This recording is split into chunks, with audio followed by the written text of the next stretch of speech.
hindi siya importante pero super importante na to. Baby bag. Hindi ko alam kung dadalhin namin to sa ospital. List ng mga dadalhin ko. Pero syempre parang diaper type siya. So,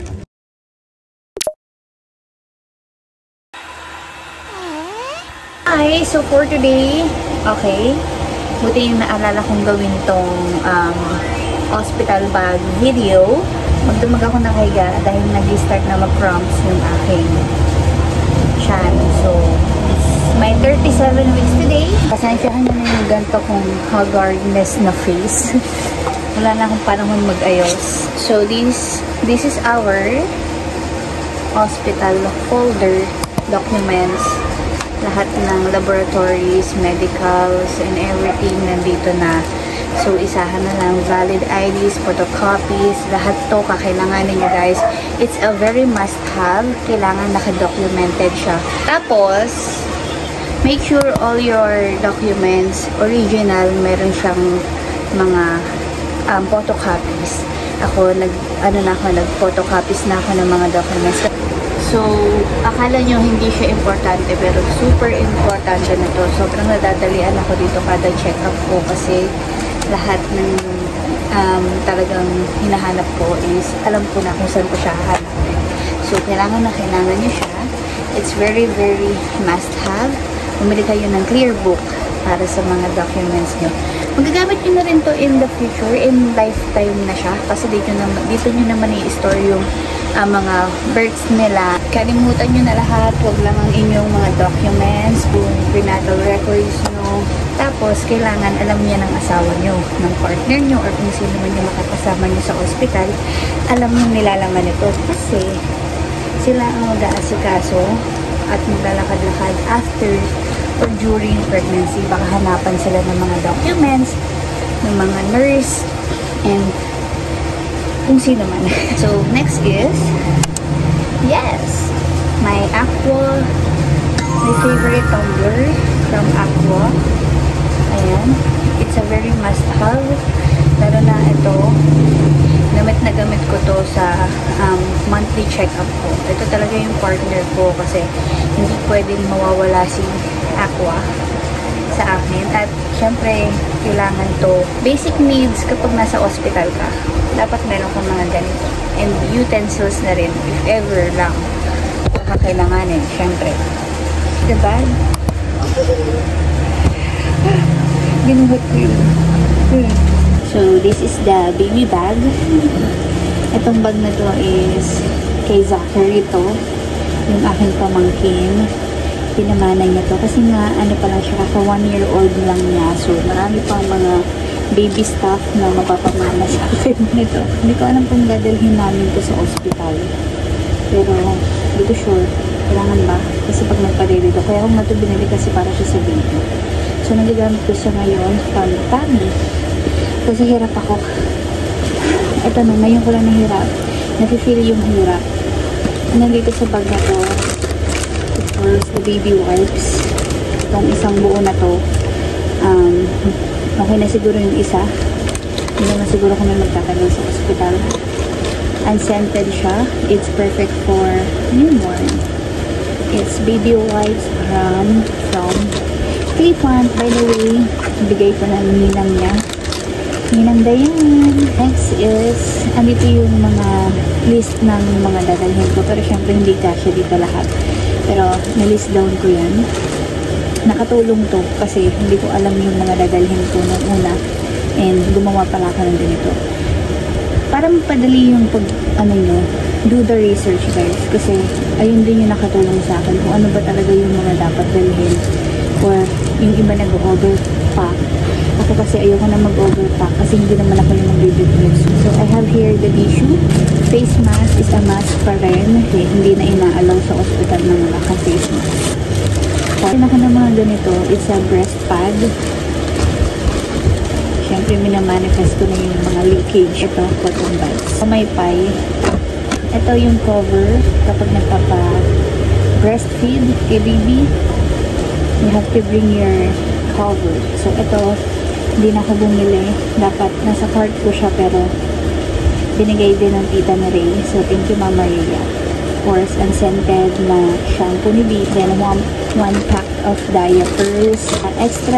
Extra clothes ni baby kasi ito daw yung dadamihan. Madami to. By pairs na siya para hindi na maguluhan si Ray kung ano ba yung mga dapat niyang ibigay sa nurse. Tapos may specific na rin ito pang day 1 niya pag lumabas na siya sa akin. Ito yung sasuotin niya na agad. Tapos ito yung swaddle niya. Ayan, swaddle tawag dun, diba dun? Ayan, from Zachary also. And next one is yung going home niya. This is going home niya, swaddle. Ta-da! Very cute, right? Itong damit na to is from Zachary. So that's it for the baby bag. So manifesting normal delivery. Next, this is our bag. Itong bag na to, baka tanongin nyo saan ko nabili. Dati na to sa akin from Victoria's Secret. Gamit na gamit to kapag nagta-travel talaga. I mean, umaalis kami. Ganun. So this is our bag. Essentials. Hair tie, toothbrush, and may tiger balm. Very helpful. Lalo na nung na-surgery ako. This is one of my partner talaga na nakatulong sa akin. And sanitizer, soap, bath soap, may bath soap from Bath and Body Works. Pen. Alam niyo, bawat section, natutunan ko to, sa mga napapanood ko. Bawat bag, nilagyan ko ng ballpen para hindi ako hanapan ng ballpen. Baka umiirin ako. Baka hanapan mo pa ka ng ballpen. Ballpen din. Diba? So, siguro tatlo yung dala natin pen. This is our socks, grips. Alam nyo, very helpful. Ang galing ng nakaisip. Charis. So, very organized. Sobrang bright idea na merong mga ziplocs. Bumili pa talaga ako ng ziplocs.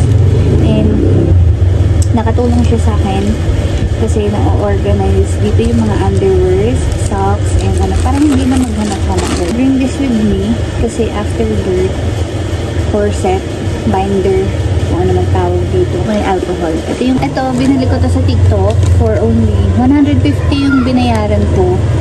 Beautiful Bloom. Guys, it's a napkin. Pero parang diaper type siya. So, mag-open tayo ng isa. And, pakita ko lang. Yeah. In case na ayaw natin mag-diaper. Ayaw ko mag-diaper. Diaper. Ito na yan, guys. Dinala ko na lahat kasi, syempre, kung ang mens nga is ilang beses ka nagpapalit a day, what more, madaming lalabas na dugo sa iyong kaluluwa. So, kailangan yan. Kasi una, ang dala ko ng tatlo. Wow! Ako ka nang magaganito. Towel. Pinakita na isang ganito. Towel. Naka-ziplock din yung mga damit ko na ibibigay na rin dun sa mga nurses and everything or kung ano man ang mangyari. Tapos, ito yung mga damit ni Ray.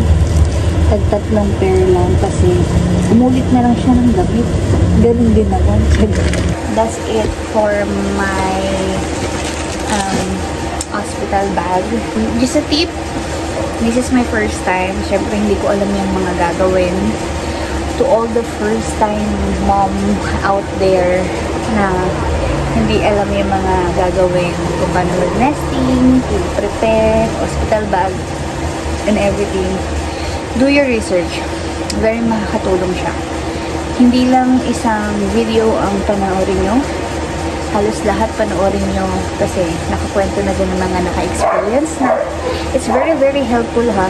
Kaya sobrang okay na may ganitong video ng mga gumagawa na nagbibigay ng tips. So, thank you so much to all the moms out there. So, syempre, makikita yung mga iba't ibang opinion nila. So, ayun, do your research, everyone. Thank you for watching and see you on my next one.